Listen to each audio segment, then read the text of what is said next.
Yo guys, welcome back to another video. I know it's been a couple weeks since I did part one, but I'm back. We're doing part two of my favorite Saxon Tales books, ranking and reviewing, doing some mini reviews, giving official scores for. Last episode we did, I believe, the top 7, and now we're doing 6, or the 10 through 7, or I'm at 13 through 7. And now we're doing places number 6 through 1, going to talk about my 6 favorite Saxon Tales books in the entire series. It took me a minute to get to this just because I've been sick. Worked on some other videos last week, or the week before, I don't know, I can't remember. But regardless, I'm not going to spend too much time on the intro here. We're just going to get started. If you guys go on to enjoy the video, please be sure to leave a like and subscribe if you haven't already. And yeah, guys, let's get into it. So, coming in at number 6, we have The Burning Land. This is book 5 in the series, and for a while, this was one of my favorite books in the whole series, but I think it was just because I was so hyped up when I actually read it. It's an awesome book, I mean, all around. However, there are some problems that became apparent to me as I was reading this book in particular.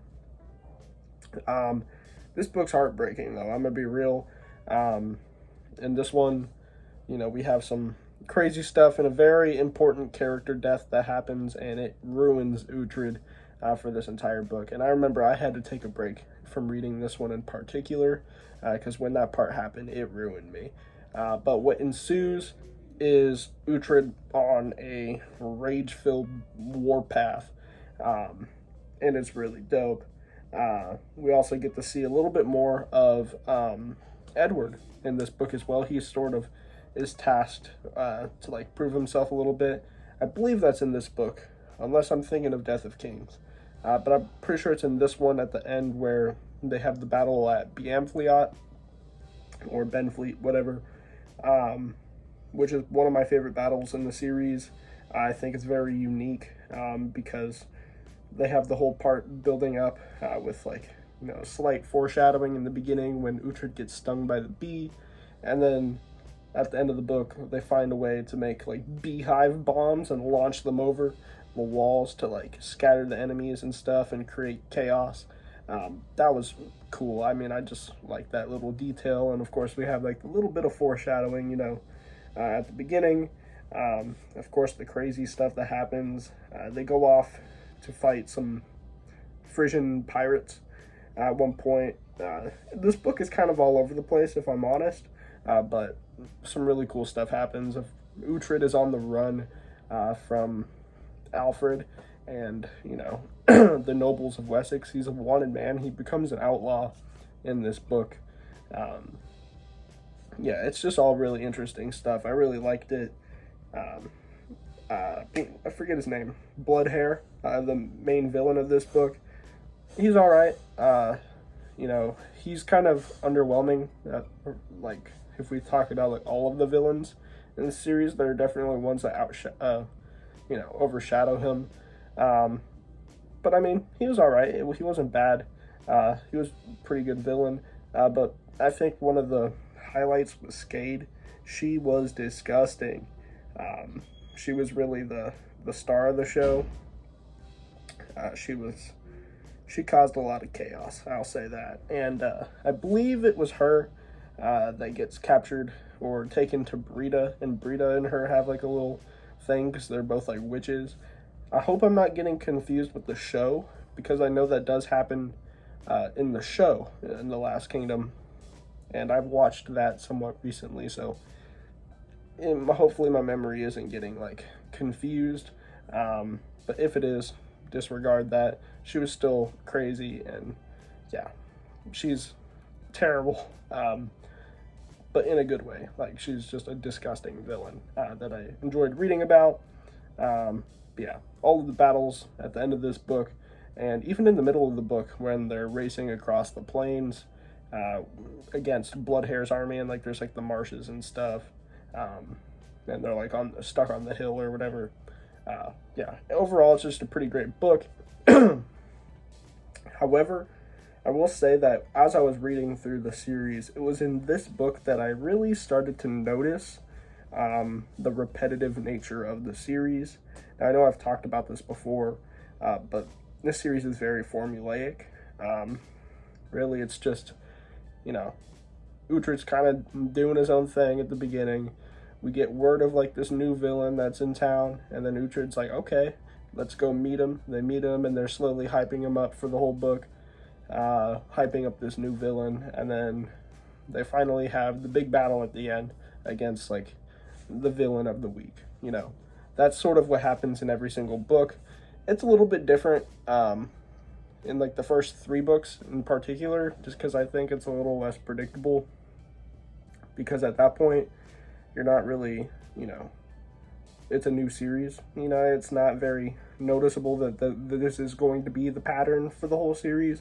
But by 5 books in, that's when I really took notice to it, and I was like, damn, this is literally what happens in every single book, which for that reason it could be, you know, a downside for a lot of people, but I think it's done well up until this point. And there does become a point, which you guys saw in the previous video, where, you know, the formulaic nature does sort of become a bit of a downside, but at this point in the series I didn't really see it as much of a problem. It was just noticeable. So overall, I did give this book a 4 out of 5.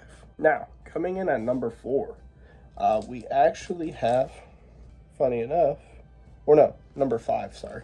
We have Sword Song by Bernard Cornwell. I don't know why I was going to say by, as if you guys, never mind. Sword Song. This is book 4. This is one of the better ones. I really did like this one. I mean, obviously it's in my top 5. This one's cool because the villain in this book is actually like 2 villains, kind of. Well, at least it starts out that way. They're 2 brothers. Yeah. What happens in this book, though, they're fighting against these brothers. This book is really centered around Ethelfled. She's sort of like the main piece of conflict in this book. There's her with her husband, Ethelred, who we know as Uhtred's cousin. He's a total douche canoe. Not a good dude. He's a dick. Sort of ruins everything. There's a specific scene in this book where Ethelfled gets pregnant with Ethelred's child, but Ethelred refuses to believe that it's his. Well, he knows that it's his, but he won't tell people that because he wants her gone, kind of. So he tells everybody pretty much that it's Uhtred's child, and Uhtred's like, nah, that ain't mine. Like, that's yours, dog. And so the church tries to like capture Ethelfled and then have her like almost kind of tortured in like this weird like priest ritual where she has to drink dirt or something to prove that the child's not hers, or to prove that it is, or whatever. It's something weird like that. It's been a couple years since I've read it, but I just remember the scene, Uhtred just like kicking down the door to the church in the middle of the night, and it's like raining out, and he stomps in there and like rescues her from like all these crooked priests. And I just remember that being a dope scene. Of course, you know, you've got them trying to take back London. That's towards the beginning half-ish of the book, I think. That's pretty cool.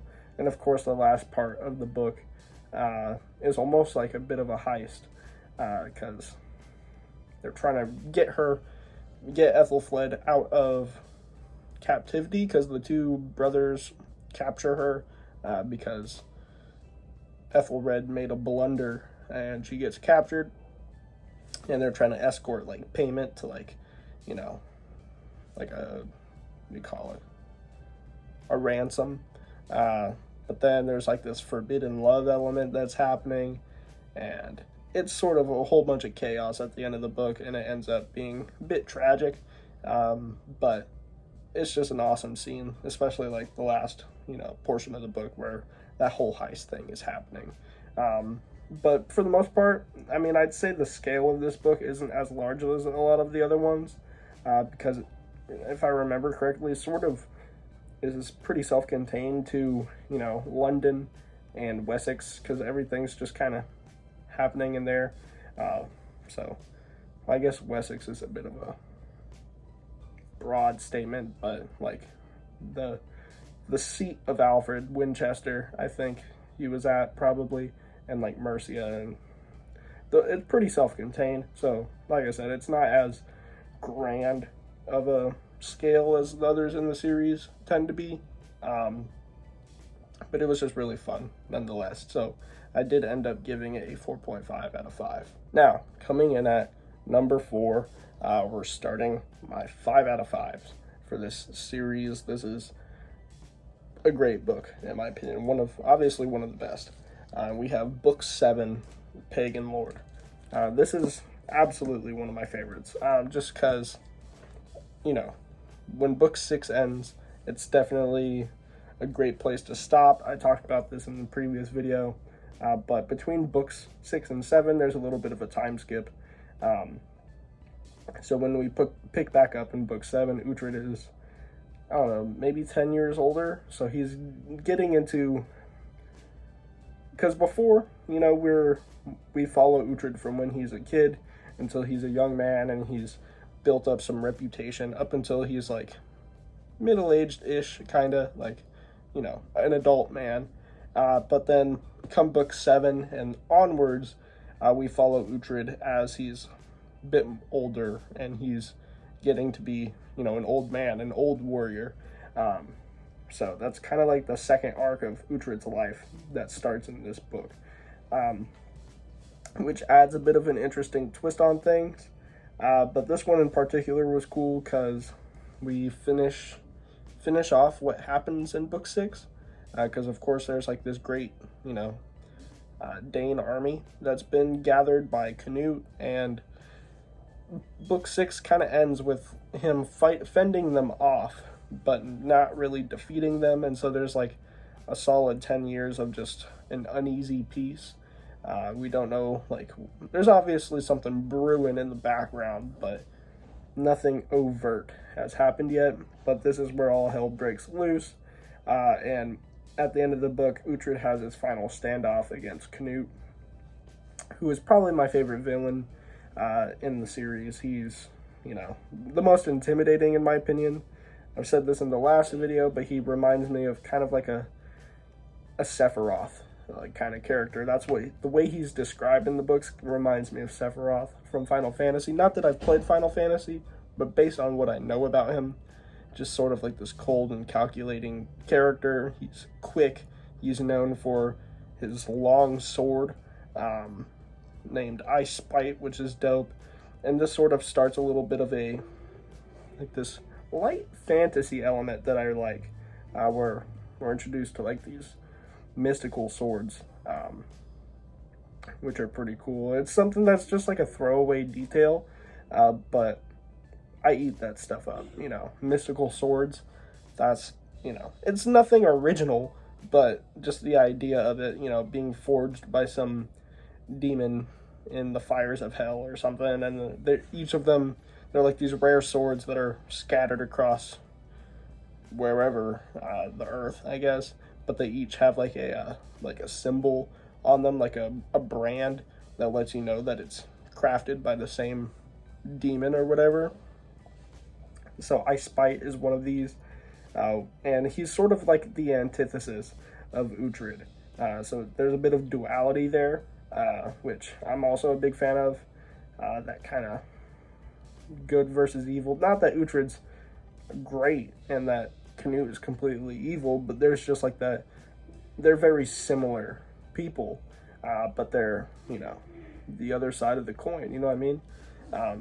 So yeah, the final battle in this book is awesome, and especially that final duel. In this, we also get, you know, Uhtred's son. He fights against Sigurd as well, scores himself one of the mystical swords. And in this book, Uhtred nearly freaking dies at the end. So going into book 8, which is another one of my favorites, which, I mean, it was definitely a little bit lower on the list, but it was still great.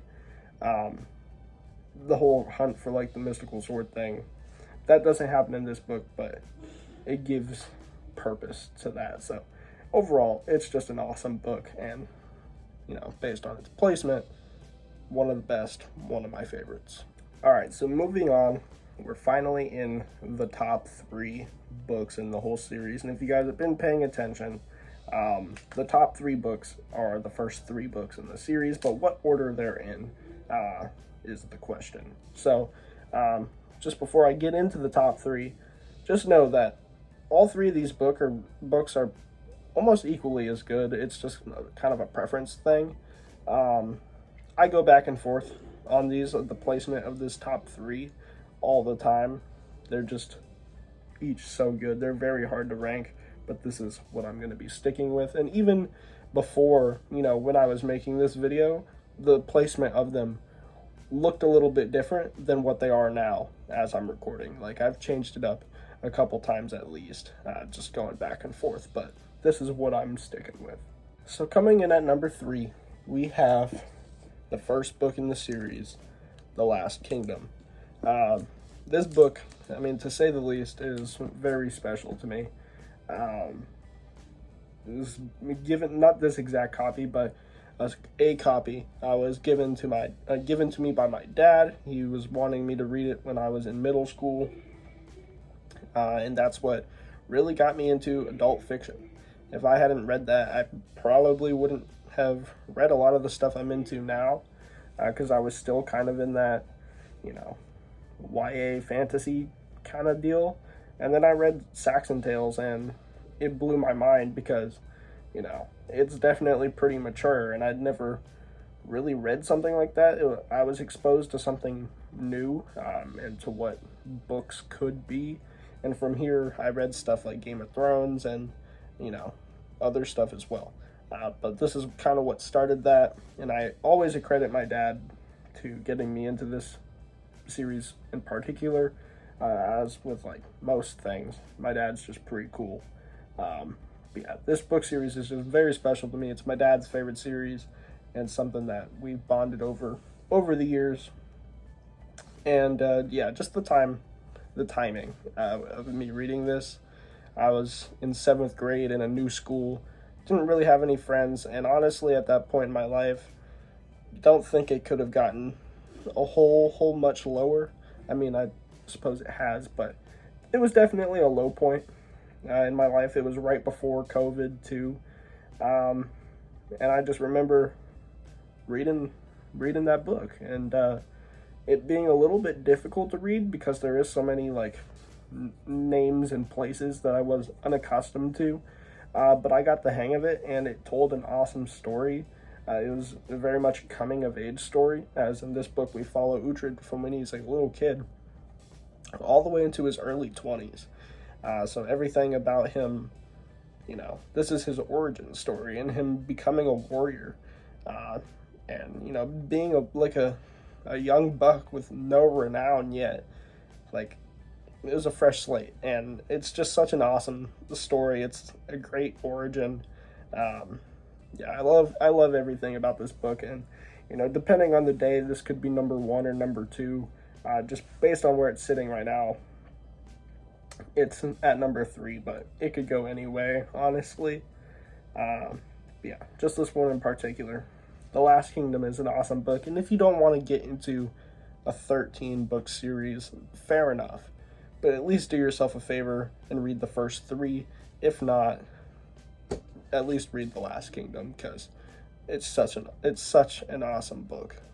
It really is. So needless to say, it's a 5 out of 5. So coming in at number 3, we have, or I'm at number 2, my apologies. We have Lords of the North. This is book 3. Also check out this. Got myself a signed first edition. This is one of the most special books in my collection. Here we go. Yeah, just wanted to show that off. I got this for Christmas last year. I'm very proud of it. But anyway, besides the point. Lords of the North is a great book. No crap. This has one of my favorite parts in the entire series. And for the longest time, this book I kind of looked over for some reason, and I got confused with this and book 4 for some reason. I used to think that like the specific character arc that happens in this book happened in book 4, and I got that way confused, and I just overall looked over this one. But as I've read other stuff and as time passed, this has been a standout book to me. Like, the more I've thought back on it, in this book in particular, Uhtred goes through a slave arc. You know, things that happen.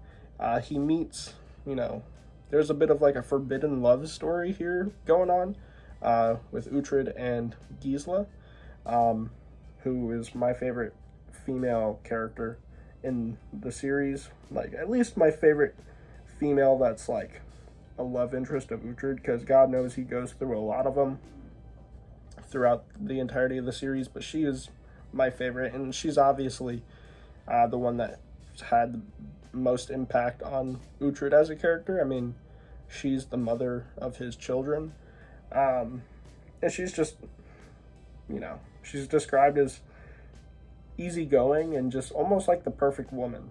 And, you know, knowing what Uhtred has gone through, he deserves it, bro. Like, yeah. Anyways, my point being, she's definitely a focus of this book, but then Uhtred gets thrown into slavery and is betrayed in this book, and that's when he meets my boy Finan, who is my absolute favorite character. Meets Finan, and they're slaves together on this ship, and it's just brutal. And then, you know, you guys know if you've watched my videos, it's going to sound kind of bad, but I love a good slave arc. Just what it does to a character. I mean, it's just fascinating. And usually slave arcs are paired with a revenge arc too, and I'm a big fan of like revenge quests. I think obviously revenge is screwed, you know. It's revenge is empty, yeah, but to read about it, have one of those badass characters that's just killing everybody in their way to get their revenge, I can't help but get the tingles when I read something like that. And it's awesome. Whether it's a movie, a video game, a book, an anime, it's awesome. And like I said, it's sometimes paired with a slave arc, whether the revenge quest comes before or after. You know, it was done in Stormlight Archive with Kaladin, who's one of my favorite characters, just in general. It was done in Bloodsworn Saga with Varg. It was done in Vinland Saga with Thorfinn, you know, and Einar. And Thorfinn's one of my favorite characters, again, in fiction. So a good slave arc and or revenge quest, you know, or matched together, mixed in together, gotta love it. And yeah, that's the standout reason why this is one of my favorites. The introduction of Finan and all that, it's just really dope. And the final battle in this book, I can't remember exactly who he fights. That's right. They fight Sven and Kjartan. Uhtred teams up with Ragnar, his brother, to try to rescue Tura, which is like their sister pretty much. Or it's Ragnar's sister, but Uhtred's adopted sister. Because, well, Uhtred being the adopted one. But, yeah. It's sort of like a return to book 1, because they're, you know, it's sort of like tying up loose ends from book 1 kind of deal, returning to their roots and like coming together with his family to, you know, overcome this family blood feud. And it's just really dope. There's a specific scene where Uhtred dresses up like a phantom, like a I don't know, specter of sorts, like some black demon, and stands on a hill with a severed head and like throws it into their camp. It's so metal. There's just a few scenes like that. It's just a great book. Yeah, I don't know what else to say. It's just awesome, and it's one of my favorites. And now, coming in at number 1, obviously, we have book 2, The Pale Horseman. And funny enough, it's my favorite book in the series, but it's the only copy of the book I have that's different than the rest. It's actually a book club edition, while the rest of mine are, full-sized hardcovers, because I can't seem to get it right. I have like 3 or 4 different copies of this book, just trying to order them and hoping that it's like an actual full-size hardcover. But anytime I try it, they send me either a large print paperback, and claim that it's a hardcover, or they'll send me a book club edition, and obviously I have my paperback edition from when I first read it. So I have this book like 3 or 4 times, and none of the times I can get it right. But anyways, besides my point, this is a great book. I keep saying that, I need to stop saying that. It's my favorite in the series, and again, this sort of changes often, but even in my profile picture, as of now, on my channel, it's me with Pale Horseman. Not this specific copy, but I wanted that to be my channel picture because it's my favorite book. And for the longest time, it was my favorite book of all time. But I think since I've started getting into reading more, that has been overtaken, sadly. But it's still one of the most special books to me, just ever. Like, this one and the first book are 2 of the most special books to me that, I've ever read, that are in my memory. This one we pick up after Uhtred slays Ubba on the beach in the first book. They have like this awesome cinematic duel on the beach at the end of the first book.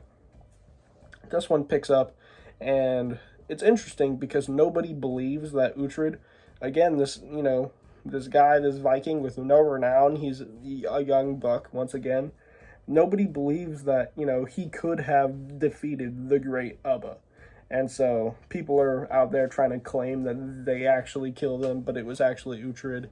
But one of the most interesting parts about this that I dug when I was younger and I first read it was Uhtred gets in a fight with his wife pretty much, and it's like, you know what, screw this.